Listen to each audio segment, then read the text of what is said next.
अस्सलाम दोस्तों। साबिक क्रिकेट बोर्ड चेयरमैन और साबिक कप्तान, साबिक टेस्ट क्रिकेटर, कमेंटेटर रमीज राजा साहब की एक स्टेटमेंट आई है। और उन्होंने बहुत एक हार्श स्टेटमेंट दी है, मगर एक बहुत ही वो वैल्यूएबल इस लिहाज से है कि इसके ऊपर बात होनी जरूर चाहिए। मुझे लगता है कि मोहम्मद आमिर को लेकर बहुत से लोग बहुत बात कर चुके हैं और उनको सजा खत्म हुए भी तकरीबन 5 बरस हो गए हैं। उनका जुर्म हुए को 10 साल हो गए हैं, मगर सब बार बार उनको 10 नहीं ज्यादा बरस हो गए, मगर सब बार बार उनको वो बात याद दिलाते हैं और बोलते हैं इन्हें माफ नहीं करना, नहीं करना, नहीं करना। और अब रमीज राजा ने ये कहा है कि आमिर की जगह मेरा बेटा भी होता तो मैं इसको आंख कर देता। आंख समझते हैं ना सब कि आंख मतलब होता है कि मेरा इसके साथ कोई लेना देना नहीं, ना मेरी जायदाद में इसका कोई हिस्सा होगा, ना मेरा ये वारिस है, मेरा कुछ नहीं लगता। ये आंख का मतलब होता है। तो रमीज राजा ने कहा अगर ये मेरा बेटा या मेरा बेटा इस तरह का होता तो मैं आंख कर देता, मैं यानी अपना सारा ताल्लुक खत्म कर देता। अगर वो ये वाला फीलिंग अपने बेटे के लिए रख रहे हैं तो आमिर के लिए कितना सख्त फीलिंग रख रहे होंगे वो उन्होंने बोल दिया। उन्होंने बोला कि नहीं लेना चाहिए था आमिर को वापस। और ये कैसे हो सकता है, 200-400 क्रिकेटर्स की एक कम्युनिटी है, आप उन्हें फिर दोबारा उन क्रिकेटर को ले रहे हैं, तो ये क्या आप कर रहे हैं, गलत किया बला बना। ये रमीज राजा की स्टेटमेंट है, ये रमीज राजा ने कहा, मैं वो आपको बता रहा हूँ। और बाकी मुझे लगता है कि हमारे क्रिकेटर्स माजरत के साथ जब क्रिकेट बोर्ड में नहीं होते हैं उनकी स्टेटमेंट कुछ और होती है, जब क्रिकेट बोर्ड में होते हैं उनकी और होती है। मिसाल के तौर पर रमीज राजा ने कहा कि ये शुएब मलिक अभी भी क्रिकेट खेल रहा है, ये क्यों इसको रखा हुआ है। यही रमीज राजा इमाद वसीम के भी खिलाफ थे। आज वो कह रहे हैं कि इमाद वसीम को अच्छा किया टीम में लिया, और शुएब मलिक के इतने सख्त खिलाफ थे। शुएब मलिक को उन्होंने बतौर खुद चेयरमैन क्रिकेट बोर्ड टीम में शामिल किया। 2021 वर्ल्ड कप आप उठा के देख लें। हालांकि वो 2 साल पहले कह रहे थे, 2019 में कह रहे थे कि शुएब मलिक क्रिकेट ही खत्म हो गई है, एनु क्यों रखे है, लेकिन 2021 में रखा। उन्होंने मोहम्मद यूसुफ के बारे में ये कहा कि एनु क्रिकेट का कख नहीं पता, मगर खुद चेयरमैन बने तो उनको बैटिंग कोच बना दिया।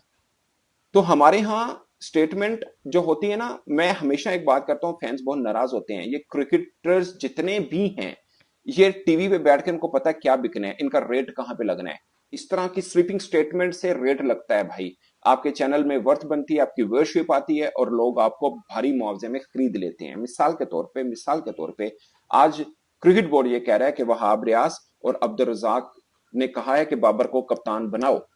एक माह पहले जब टीवी पे बैठे यही अब्दुल रजाक कह रहे थे Babar is a pathetic captain, मेरा बस चले मैं इसको व्हाइट बॉल से कप्तानी से दूर कर दूं। वहाब रियाज ये कह रहे हैं कि मुझे हैरानी है कि ये कप्तान है, ये किस तरह के फैसले करता है। ये टीवी चैनल, और वो टीवी चैनल भी क्रिकेट बोर्ड के जो आज के चेयरमैन मोहसिन नकवी साहब हैं उनका चैनल था, उसमें है अभी भी उनका चैनल, उसमें बैठ के वहाब रियाज ने ये स्टेटमेंट दी हुई है। मगर अब वो कह रहे हैं कि देखिए, टेबल के उस तरफ और ऐनक लग जाती है, टेबल के इस तरफ और ऐनक लग जाती है, ये बस फर्क है। अब ये मैं नहीं कह रहा कि रमीज राजा, हाँ ये बात सच है कि रमीज राजा जब खुद चेयरमैन बने तो उन्होंने मोहम्मद आमिर पर एकेडमी में ट्रेनिंग करने के दरवाजे भी बंद कर दिए थे। उन्होंने बोला कि ट्रेनिंग भी नहीं करेगा थे। बाद में नजम सेठी साहब आए तो उन्होंने सबसे पहला काम ये किया कि नहीं यार, हमारा क्रिकेटर है, इनके दरवाजे खोल दें आप, कोई बात नहीं, इनको ट्रेनिंग करने दें। और वो मेरे ख्याल 2-3 सालों के बाद आमिर दाखिल हो पाए थे नेशनल क्रिकेट एकेडमी, जो हाई परफॉर्मेंस सेंटर है, पाकिस्तान क्रिकेट बोर्ड की सबसे बड़ी एकेडमी है। और मुझे लगता है कि ये थोड़ा सा गलत था कि आपने आमिर के ऊपर ये कर दिया कि वो ट्रेनिंग भी नहीं कर सकता। मतलब अगर आप अपनी लॉजिक में भी जाते हैं तो आप जुर्म को गलत कह सकते हैं। मुजरिम मतलब जिसने किया उसके ऊपर तो आप अपना इमेज गलत मत बनाएं उस तरह से। और मुझे लगता है कि इस चीज को लेकर मोहम्मद हफीज ने भी पहले कहा कि आमिर को नहीं आना चाहिए, मगर जब वो कोच बने तो उन्होंने सबसे पहले कॉल मोहम्मद आमिर को की कि भाई आप खेलना चाहते हैं तो बताएं। क्योंकि उस वक्त फैंस भी चाह रहे थे, जैसे अब भी फैंस चाह रहे हैं। आई विश के उनकी वापसी हुई है तो पाकिस्तान के लिए अच्छी हो। और मुझे लगता है कि इतने दबाव में हमारे यहाँ खिलाड़ी को सबसे पहले अपनों से लड़ना पड़ता है, बाद में दूसरों से लड़ना पड़ता है। ये बड़ा ही अनफॉर्चुनेट है, मगर this is how Pakistan cricket works. और इट्स वेरी हार्श।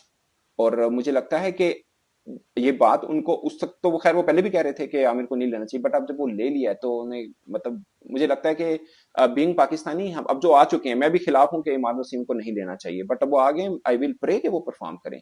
और मुझे लगता है कि पहले बाबर को गलत हटाया गया और अब सेम शहीन को गलत हटाया गया, बट आई विल प्रे कि बाबर एज ए कैप्टन बहुत कामयाब हो, क्योंकि इनकी कामयाबी हमारी कामयाबी ऑफ कोर्स। पाकिस्तान का झंडा ऊपर होगा, कोई कितना ही तीखा क्यों ना हो, उसको खुशी जरूर होगी।